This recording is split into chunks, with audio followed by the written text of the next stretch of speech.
Yeah, how did the Pumpkin Festival start? That's what we'd like to Yeah, know. the Pumpkin Festival, that's a big deal. That's a very important story.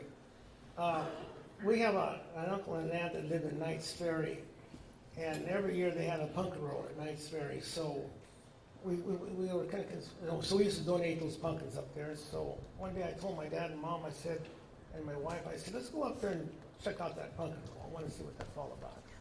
So we went up there. Pat O'Leary was up there, and he was the guy around town in those days. And so we're rolling these pumpkins down this hill at Knight's Ferry, and then whoever got the closest to a certain point, they would win the award.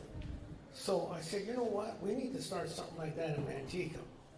So what we did, and we put Pat O'Leary to work on it. And so the first one was right there by the library.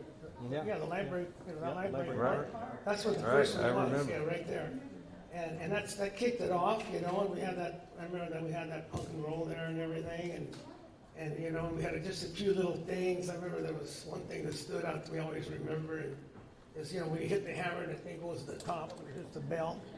And I think Henry Long was there that day. A lot of people know Henry Long. He was a great big guy from French Cap, but he hit that thing so hard it stuck the thing right up in the top. I remember that. So those are just little memories of certain times that are kind of exciting. But that's what kicked off this Pumpkin Festival, that we have here today. And I'm very proud of what they've done with that Pumpkin Festival. They've done some great things with that, and I'm really thankful for that. And I compliment the team who puts that together.